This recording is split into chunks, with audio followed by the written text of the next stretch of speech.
Hello, I'm your superhero critic, and I'll stay super as long as you stay awesome, and welcome to yet another Ninja Turtles review. Turtles Forever was released as the 25th anniversary of Teenage Mutant Ninja Turtles, and was aired as the series finale of the 2003 series. It was produced by Mirage Studios and 4Kids Entertainment in 2009.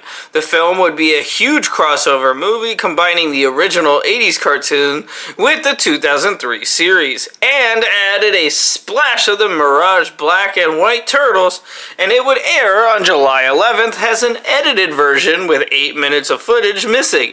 The uncut version would then be released on November 14th of the same year. So without further ado, let's take a look at the original clash of Turtle universes with Turtles Forever.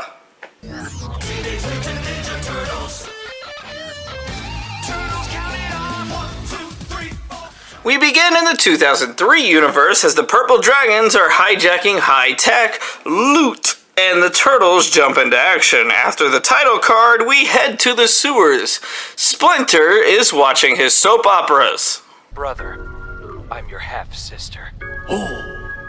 What kind of Alabama transgender bullshit is this? The news announces that the Turtles have been noticed, but all 4 of them claim that none of them have even done anything that night, so they leave to figure out what's going on. Meanwhile, the Purple Dragons reveal that they actually have a set of turtles already held captive, but they are clearly not the ones he is used to. He demands to know what the vials are, and are met with the jokes. Don't forget Steel Lips! We see how strong the mutagen is as a fly gets mutated, and Hun tells his men to kill them before the second set of turtles show up to help. Once freed, the 8 turtles begin taking down the dragons one by one, while the 80s turtles continue joking around constantly. They manage to break a wall down in order to get away, and both teams now have no idea what's going on. Don't get cute. We can't help it. We were born that way. Yeah. The 80s turtles decide they want to joke around instead of explaining things as they go to a pizza place instead, scaring the hell out of patrons and summoning the cops, getting caught in a net by the 2000s turtles. The 2000s Splinter shows himself to help figuring things out. We then get the backstory of how the 80s turtles were trying to stop their Shredder from getting the mutagen and destroy his dimension tech, creating an explosion that sent them into this new universe. But maybe we're not in Kansas anymore. There's no place like home! There's no place like home! We then go to the broken down Technodrome as the Shredder is trying to get it unstuck as the Turtles get met with an army of foot soldiers, Bebop and Rocksteady. The 80s Turtles do a lot of comedic banter and slapstick fighting while 2000's Mikey laughs his shell off. Krang makes Shredder realize that there might be a second Shredder in this current universe as he sets the foot soldiers to self-destruct. The Technodrome gets away from the Turtles, locking them away from following him. Shredder sees just how powerful his new counterpart really is. I'm right here. I can hear you! But how? You don't even have ears! Shredder finds himself and teleports him to him, not knowing he's this universe's Utrom, regenerating him and learning the hard way just how much of an angry little blob he is. Meanwhile, the Turtles are tracking Shredder down while Hun is chasing them. Shredder then tries to betray himself by poisoning the room. Oh, you're adorable, why he's being... 80s Krang and Shredder go to dissect the other Shredder before Karai breaks into the Technodrome to break her father out and hijacks the tech in order to bring honor back to her father. The Turtles are then attacked by Hun with a mutated dog person and wants the mutagen for his own army. But after Splinter blows up the puppy, they try to retreat to the sewers only for Hun to attack, gaining what he has been wanting. Use, you lose. Hun gets picked up by the Shredder after a turtle mutation while the 8 turtles try to figure out what to do. We see that the Utrom are rebuilding all of the 80s tech with better equipment, including updating the foot soldiers. The Shredder then demands the computer to show him the different universes. What's wrong? What did you see in there? Turtles, Karai. Ninja turtles. The turtles realize they have to go to the 80s universe to get some of Donnie's comedic tech, as Utrom Shredder wants both turtle teams brought to him. So Hun, Bebop, and Rocksteady break into the sewer with an army full of foot soldiers. Mutant turtle filth! It's not true. We shower regularly. Why is that stupidly funny?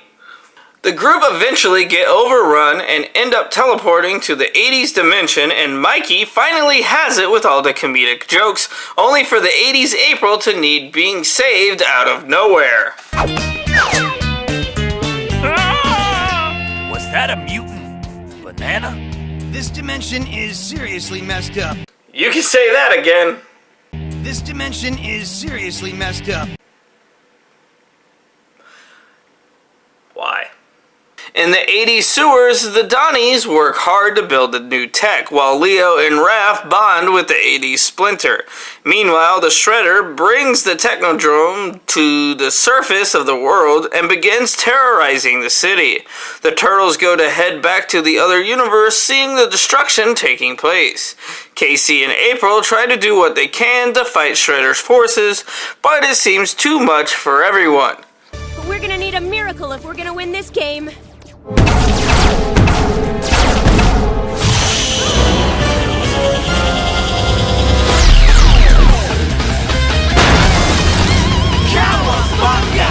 The Turtles begin fending off the mutants in the city before heading to the Technodrome, as Shredder turns on himself before meeting the Turtles head-on in combat and trapping them in a machine that begins to spin them like a carnival ride.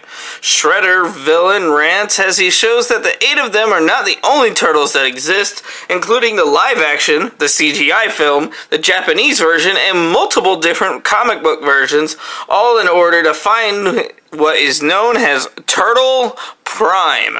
I wonder if it's like Amazon Prime. Just hopefully there's no one like Jeff Bezos. The Technodrome disappears, but as Casey mourns, the Turtles drop from the sky, allowing them to explain the situation to him and April. But as they are trying to figure out what they can do, the world literally begins to erase itself. They head to go to the Purple Dragons to get tech, but are attacked by Hun, and the 80s Raph gets another fourth wall break. Some people just can't handle change. Why do you keep doing that? Who are you talking to? There's no one there! Oh, I see how it is. I'm no one now? Fine. Whatever. I won't finish the review. Yeah, I will. The world continues to disappear as Hun finally sees what the problem is before he disappears himself. The Turtles run to where they need to as the world closes in behind them, but manage to get the device to work at the last second. Turtle Prime World is based on the OG black and white comics as they run into the new Turtles who quickly attack them while narrating the entire time. Our critic has no idea what to put for a joke, so they're just gonna use a fake narration voice. The Prime Turtles agree to help as the 12 of them head to the Technodrome, and the OGs challenge Shredder out loud, and after the OG Shredder is trashed out, Utrom Shredder learns that Karai has betrayed him, but he lets his anger get to him. Shredder then decides it's time to grow giant, and while Krang tries to help, he ends up doing nothing much but burping. Disgusting!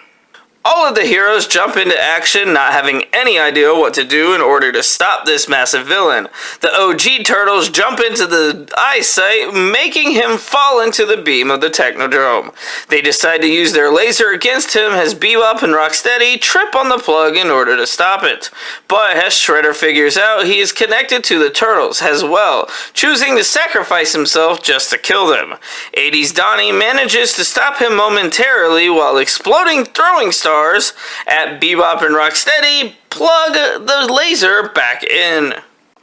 With Shredder killed, Donnie somehow magically restores the worlds with his magical stick, and all of the turtles say their goodbyes and go to their own universes. The movie then ends with a narration with the OG turtles, ending with a small nod to the creation of the comic, as Peter Laird and Kevin Eastman are heard over shots of the original comics, and they discuss ordering pizza, hoping that their comic will succeed. The film would be re-released on Nickelodeon in 2010, and my only real issue with this movie is that they purposely made the 80s turtles look stupid in terms of intelligence and unneeded comedy after comedy, as well as the 80s villains looking like imbeciles. I want to think that that's why none of the original 80s cast their reprised roles, but it's actually due to the distance between New York and California, and 4Kids just didn't want to pay the expensive travel costs. However, the film received major acclaim from fans and critics, glorifying the improvement from the last couple of seasons, as well as improved animation and an interesting multiversal premise. And that was Turtles Forever. If you like Ninja Turtles, you're gonna love this film. It's honestly a really good movie. If you take out my negativity towards the 80s representation, it's a good movie, and it was a great way to end the series. So I highly recommend it, especially if you're a Ninja Turtles fan. That being said, I'm your superhero critic, and I'll stay super as long as you stay awesome.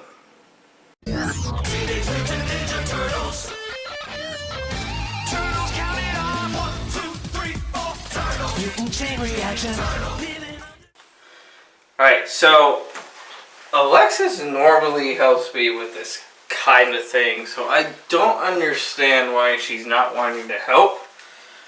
So I don't know what else we could do. I'm not sure at this point either. I just know that I am kind of regretting bringing you into something that really had nothing to do with you. I mean, do you know how much time we have left before she shows up? I have a feeling the answer isn't going to be as much as you were hoping for. Crap.